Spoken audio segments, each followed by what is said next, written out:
Many of the voices you hear during this season of Bigfoot Classified are performed by Ukrainian actors and actresses as a deliberate effort to support their talent and contribution to the entertainment industry. We recognize that the Dyatlov Pass incident, a real-life tragedy, occurred in Russia. The decision to cast Ukrainian actors and actresses is intended to provide them with support and recognition for their contributions while adding an authentic feel to this season of Bigfoot Classified. We acknowledge the significance of the Dyatlov Pass incident and extend our condolences to the victims and their families. Bigfoot Classified contains content that is graphic in nature, and listener discretion is advised. Bigfoot Classified relies largely on news documents, eyewitness accounts, press conferences, and interviews. Every episode is produced with respect to the victims, families, and communities involved. Some of the interviews, quotes, and broadcasts have been recreated. Numerous hours of research have been done regarding these stories. And if you have a theory, question, or feel that we've missed something, we encourage you to visit BigfootClassified.com.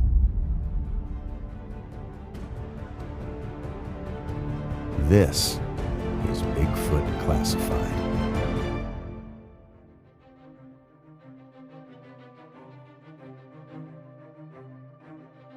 The Dyatlov Pass tragedy is the story of a group of Russian hikers who mysteriously perished in 1959 while on a cross-country skiing trip.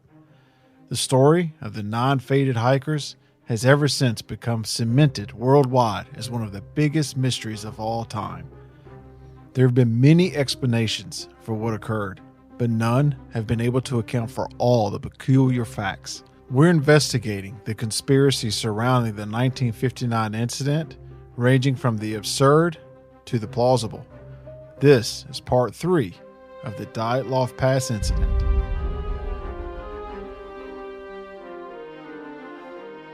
Ten Russian hikers set off from the town of Vizhay on a 2-week excursion to the Otorten mountain on January 27, 1959. The journey they were taking had been rated as a Category 3 route, which is the most challenging and dangerous. Only one hiker, Yuri Yudin, who turned around after the second day owing to health concerns, finished the trail. A search party was dispatched to investigate after the others didn't show up after a few weeks, and after days of searching, and a full-scale investigation all the way up to the Kremlin. Their tent was finally discovered to be set up on the side of a mountain known as Kolotsiaki. The tent had been internally cut open. The tent included their stuff, including their shoes, but none of the hikers themselves. 9 sets of tracks, either barefoot or only wearing socks, were discovered outside, leading down to a stand of trees that was located 1.5 kilometers away, close to the infamous cedar tree that we discussed last time. The bodies of some of the hikers were found near the ashes of a little fire. Yuri Doroshenko and Georgy Krivonishenko were discovered dead and just wearing their underpants. Between the tree line and the tent, 3 further dead were discovered. It was assumed that they had been attempting to get back to camp.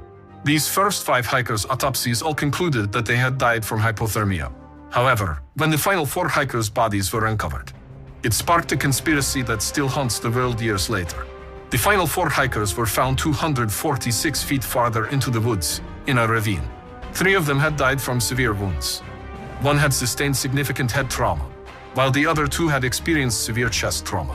There were no exterior wounds, but forensic experts claimed the force needed to cause that level of damage was comparable to being hit by a car. According to the official assessment, they had perished due to a compelling natural force. The investigation was swiftly concluded by Russian authorities, who noted the cause of death was an unknown compelling force which the hikers were unable to overcome. Since that fateful evening, a variety of theories have been put forth to explain what happened to the hikers at the Dyatlov Pass, including those involving a serial killer, avalanches, animal attacks, secret weapons, a military cover-up, gravity anomalies, a fire in the tent, killer snowmen, UFOs, and temporary insanity brought on by drug use or infrasound. So what took place that evening? Why did the group pack up so quickly and depart their tent without returning for their gear? Why were only certain hikers injured? And how did they become hurt? Well, today we're diving into the theories and explanations surrounding the Dyatlov Pass incident. In part 2, we briefly covered the suspicions laid upon the Mansi people. a local ethnic group of predominantly hunters whose settlement was around 100 kilometers from the location to the area Dyatlov and his team were passing. Although the Mansi people were not considered suspects by the official investigators, some conspiracies centered this enigmatic tragedy on them. A local man named Anatoly Stepechkin stated on national television in 2019 that he had obtained a confession from a Mansi tribesman who claimed that his people were responsible for the hikers' deaths. Stepechkin alleged that the unknown tribesman said tourists looted our holy place. When shamans found out about it, they called for hunters to track them down. When the members of the Dyatlov group went to bed, shamans went to the tent and bewitched the hikers. After some time, they were all dead. If they did us wrong, we answered with evil. Religious motives were the basis for suspicion against the Mansi native. Some even recalled an alleged incident from the 1930s in which a female geologist entered sacred territory belonging to the tribe. She was then bound and dropped into the lake. However, there are no sources, evidence, or anything to back this up. It's merely speculation. Suspicion was easily leveled at the Mansi. They belonged to a hunter-gatherer culture that was never a part of modern society. Even though they lived under Russian dominion for more than 400 years, they managed to maintain their way of life, traditions, and most importantly, religion. The second phase of the anti-religious campaign was initiated in the Soviet Union by Nikita Khrushchev, who was in power at the time. Anyone who practiced or showed an interest in religion of any kind was mocked and subject to prejudice. Thus, in this perplexing and peculiar circumstance, the pagan Mansi were at first thought to be simple pickings for a scapegoat. In fact, a few hunters were made suspects in the felony probe into the Dyatlov Pass incident. Native Americans were very close to the Dyatlov incident because they weren't hiding the fact that they were camped up nearby. Brilliant scientists were murdered by fundamentalists from a backward religion. This story was too good to be Soviet propaganda, but this idea ran into a brick wall and crumbled. The official investigation quashed any rumors of Mansi involvement, stating the investigation did not establish the presence of any other individuals in the vicinity, aside from the members of the Dyatlov group. Additionally, it was discovered that the Mansi tribe, who lived 8,100 kilometers away and were amicable toward the Russians, hosted and helped travelers. The official report concluding the investigation said that the area where the party perished was deemed unfit for wintertime hunting and reindeer herding. The second theory briefly covered last time was the fireballs witnessed by the rescue searchers. Boris Sishev, a search team member responsible for finding the deceased hikers' remaining bodies, was interviewed by journalists in 2019. Boris Sishev claimed that the search team saw an unexpected occurrence they described as a fireball. Near the crossing, we observed a fireball floating in the sky. Although it resembled the lunar disk, it wasn't the moon. The size of this fireball was larger. It flowed away from us after leaving the crossing. We didn't see any intense glowing. It simply vanished over the horizon after that. We were all confused. Sishev said, and he wasn't the only witness who came forward. Valentin Yakimenko, another volunteer searching for the Dyatlov group, described the fireball as, "It happened early in the morning while it was still dark." Viktor Mischiriakov, who stood guard that night, left the tent and saw a large glowing sphere in the sky. He woke everyone up. We watched this orb, or a disk, for about 20 minutes until it didn't disappear behind the mountain. We saw it in the southeast direction from our tent. It was moving in the northern direction. This event freaked everyone out. We were sure that this event was somehow involved in the death of the Dyatlov group. Theorists contend that these fireballs could have killed the hikers by directing an unknown amount of energy at them. Curiously, former Soviet public prosecutor and lead investigator of the Dyatlov incident, Lev Ivanov, is one of the most prominent proponents of this theory. Lev Ivanov claimed that during his investigation, he and E.P. Maslenikov had both seen that the tops of the forest's pine trees were burned in an interview with a local journalist in the early 1990s. Fireballs aren't the only thing Lev believes caused the group to flee. He also alleges that Ivanov was coerced into removing any mention of the unidentified flying objects or other weird happenings by A.P. Kirilenko, a member of the Soviet Congress, and his advisor A.F. Ashtakin. These contained testimonials and drawings made by Mansi hunters of flying spheres. True, there was a surge in curiosity in the unknown in the Soviet Union. Ivanov may have conducted this interview to earn some money, according to skeptics. We must, however, point out that Kirilenko developed an obsession with UFOs. He submitted a number of requests for access to the KGB archives beginning in the early 1960s. It is unquestionably remarkable that a political person in the USSR showed such interest in this topic, even though we don't know what was discovered in the documents. Since UFOs were considered pseudoscientific or religious phenomena, official science did not research them. Any interest in the subject was obviously outlawed in the atheist Soviet Union, especially among the members of the national legislature. Surprisingly, Lev Ivanov wrote in an article titled The Enigma of the Fireballs, published in 1990, that under pressure from colleagues higher up than him, he withdrew several crucial documents from the case in the spring of 1959 that revealed the true cause of the accident: fireballs or a UFO.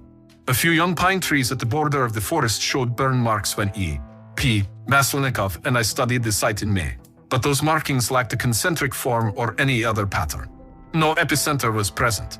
This proved once more that hot beams of a powerful but unidentified energy, at least to us, were acting selectively and aiming their firepower at particular things, in this case, people.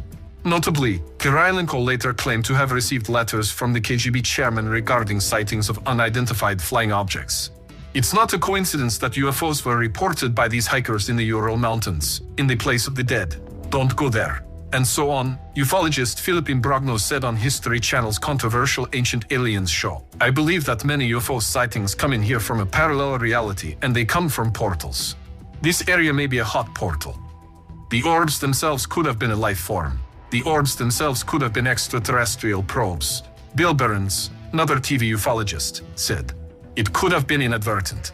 The orbs, in probing the area where the humans were, created collateral damage. Maybe they didn't mean to harm human beings. Maybe it wasn't an attack as much as the power of the orbs, the energy, was so intense the humans were prematurely aged, irradiated, and suffered all kinds of lethal biological symptoms. Extraterrestrials aren't the only humanoid creature theorized to have been involved in the hikers' deaths. The most outlandish theory to date was put up in a Discovery Channel documentary titled Russian Yeti: The Killer Lives, which aired in June 2014. The following is from the press release announcing the premiere of the program. When American explorer Mike Leipke revisits the riddle of the Dyatlov Pass tragedy 55 years later, what he finds is absolutely terrifying.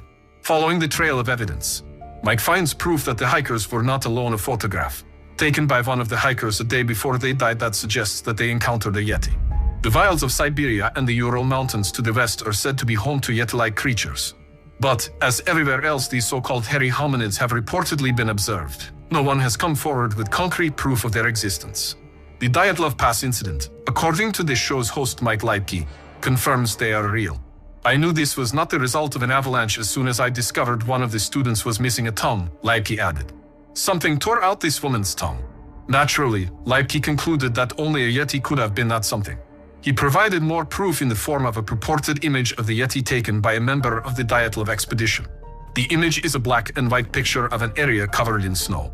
Around 10 feet away from the camera stands a large human-like creature which the Discovery Channel used as absolute evidence of a Yeti. However, this show was met with criticism that it displayed high confirmation bias and levels of over-exaggeration. However, in 2019 a Russian publication released an article penned by a renowned unnamed doctor who stated that he believed a big creature was likely to blame for 2 of the group's injuries. The doctor proposed that the rib injuries suffered by 2 of the dead hikers were caused by a large creature squeezing their chest in a way similar to an adult unintentionally hurting a child by embracing them too tightly.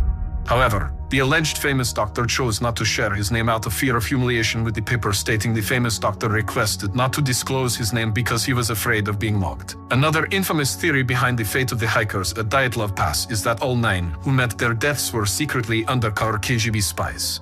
At the time of the Dyatlov Pass incident in 1959, the Cold War between the Soviet Union and the United States was at its peak. In the Soviet Union, paranoia over ever-present spy games and pervasive secrecy surrounded every aspect of life. According to a group of writers who go by the pen name Alexei Rakitin, the CIA, the KGB, and Soviet counterintelligence were all involved in the tragic occurrence. This theory supposed that the hikers were undercover KGB agents on a counterintelligence mission to thwart a foreign spy operation in the USSR. The counterintelligence mission was carried out under the pretense of a mountaineering expedition. The theory is that one of the hikers might have been a spy who intended to utilize the legitimate expedition to give up sensitive information to foreign intelligence. Suspicions were raised against the oldest hiker, Seaman Zolotaryov, who was last to join the group, and at age 38 concerns were raised as to why he was included on the expedition. Krivonishenko was also suspected too, having previously worked at a Soviet nuclear facility. He would be an ideal asset to the Western spies. Despite how absurd it might seem, there is some merit to this theory. At the scene of the disaster, 3 different pieces of clothing were determined to be radioactive on the bodies of the murdered hikers. The official report leaves room for interpretation, stating that the clothes were contaminated as radioactive dust fell from the atmosphere, or the clothes were susceptible to contamination when in contact with radioactive substances. The 2 hikers, Georgy Krivonishenko and Rustam Slobodin, were employed in the city of Chelyabinsk 40, where weapons-grade plutonium was manufactured during the Cold War, according to proponents of the spy games theory. This would establish the basis for a putative intelligence-related operation or crime that led to the murders of 9 persons and an elaborate cover-up by the KGB, while also explaining the contamination of some of the garments discovered at the scene of the disaster. Yuri Kontsevich, who strongly backed this theory, told mainstream Russian news outlet TASS that it turned out that there were 2 KGB officers in the Dyatlov group. Quite possibly, they were carrying out a mission to provide support for a technology-induced experiment. The tourists were carrying a large batch of photo equipment, which was completely atypical of highly complex expeditions that require maximally alleviating their load. Kontsevich claims that the tourist group was given instructions to arrive at Otorten Mountain, also known as the Mountain of the Dead in the local Mansi language, at a specific hour. In light of this, the Dyatlov hikers deliberately began the ascent after lunch, storing food and heading out with little supplies. Most likely, the tourists reached their intended destination and waited for a technology-induced moment, which they were apparently expected to capture with photos. But it went off in an unplanned and extraordinary way, which was possibly the cause of the death of the group's members. They, of course, courageously held on to the last and didn't run away or panic. According to Kontsevich, the fact that only 4 of the 10 rolls of film from all the cameras have survived and it is unknown what happened to the other 6 supports the theory that the organization had connections to the KGB. He says, "One film captures the trace of a technology-induced phenomenon, a glowing ball. Besides, each member of the Dyatlov group kept a diary, but only 3 or 4 of them have survived. All these factors confirm ties with the KGB. They were not simply hikers. They had been sent to the mountain pass on a special mission. This can be confirmed by authorized ID held by the group's head. We have already submitted it to be printed, but we are planning a presentation for it at the beginning of the new academic year. The almanac will consist of 2 volumes and will separately feature a photo album and have a total of 1,000 pages. This publication will help to push aside all unnecessary or outlandish versions, such as a mystical scenario or an abominable snowman's attack." Whatever ties with the KGB Kontsevich believed he had uncovered were never brought to light. But this leads us into our last and now most accepted theory, which causes many to believe the mystery of the Dyatlov Pass incident is now solved. A new explanation of what killed the group was put forth by Donny Aikar, a filmmaker who was researching the Dyatlov Pass event with the help of modern science and the help of the National Oceanic and Atmospheric Administration. According to his hypothesis, a repetitive wind event probably created an infrasound phenomenon that led to unpredictable behavior in the unfortunate campers. Small tornadoes spin off the sides of the mountain's dome when strong winds strike it, creating audible roars and an unsettling infrasound sensation. Infrasound is made up of very low-frequency, inaudible sound waves that, despite there being no audible sound, activate the hair cells in the inner ear and communicate with the brain. Panic, difficulty breathing, and dread result from this. They might have fled their tent and perished outside as a result of this dreadful feeling and the tornado's thundering roar. Tones lower than 20 Hz, which is considered the lower limit of the human auditory range, but some people can hear tones as low as 10 Hz, make up low-frequency sounds. However, there are environmental elements like sound pressure that can help humans detect infrasound. It is thought that the effects may still be felt as body vibrations even if infrasound level tones cannot be heard. Animals like elephants also employ infrasound as a means of long-distance communication or as a defensive tool. Infrasound has been discussed extensively. It has been linked to practically everything, from beam weaponry to reckless driving. A composer and engineer who worked on the project, Sir Anglis, said it was amazing to be able to analyze the evidence. Yuri Kontsevich, a man who had been present at the funerals of 5 of the group, claimed that each body had developed a deep brown tan. The most bizarre discovery, however, may have been made during a forensic investigation of the hikers' clothing, which frequently had significant amounts of radioactive contamination. Could this have been brought on by the start of an infrasound episode? In 2021, an avalanche was proposed as one of the most likely reasons for the group's unusual deaths. The authors of the new study contend that this wasn't your typical avalanche. It was a slab avalanche, in which a sizable, solid block of snow separates from a deposit. The group claims that this could explain all of the aforementioned peculiarities. Johan Gaum, the study's principal author, adds, "We use data on snow friction and local geography to illustrate that a small slab avalanche might occur on a mild slope, leaving little evidence behind. We demonstrate that the impact of a snow slab can result in injuries similar to those reported with the use of computer simulations. Of course, there is also a delay between the teams cutting through the slope and the event's activation. The major subject of our article is that previous researchers have been unable to explain how an avalanche might have been started in the middle of the night in the absence of any snowfall that evening. To account for it, a fresh theory had to be developed. The researchers concluded that a katabatic wind was the solution, believed to surge downhill with some power. This type of airflow is known to gradually deposit additional snow uphill from the tent. The length of time it may take for a snow slab avalanche to break off following a cut in the slope, with the aid of katabatic winds, was one of the dynamics that the researchers studied. They discovered that between 7.5 and 13.5 hours following the cut, the prerequisites for the avalanche release might be fulfilled. According to research co-author Alexander Pazarin, nothing would have happened if they hadn't made a cut in the slope. That was the initial catalyst, but it wasn't sufficient on its own. The snow may have been drifted by the katabatic wind, allowing an additional burden to gradually accumulate. The snow slab could have been released at some point if a crack developed and spread. The researchers then ran a simulation of the possible harm that the snow slab could do to a person's body upon impact. A block of snow with a volume of 0.5 cubic meters and a density of 400 kilograms per cubic meter might have produced injuries consistent with what was observed at such speed. They discovered the simulated snow slab had achieved a velocity of around 2 meters per second by the moment of impact. The victims would have appeared to have been trapped between the tumbling slab and the compacted snow beneath the tent. Despite how intriguing the study is, the researchers make no claims that the issue has been fully resolved. After all, there are still unanswered questions. Like, why are the victims' bodies discovered so far away from the tent if they were slain or injured in it? The other group members may have left before the avalanche struck and helped their injured friends get to safety. The researchers also speculate that they might not have been killed in the tent, but rather in a different snow slab fall in the ravine where the remains were discovered. On April 27, 2013, Yuri Yudin passed away at the age of 75. Yudin had isolated himself in an apartment just before he passed away, telling friends and acquaintances that he was working on a book about the Dyatlov Pass.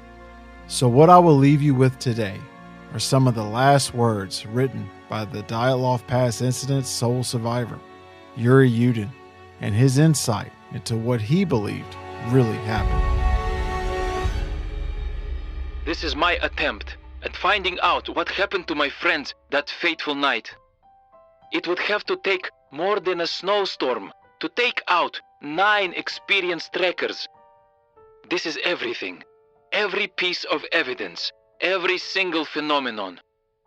No one knows what really happened.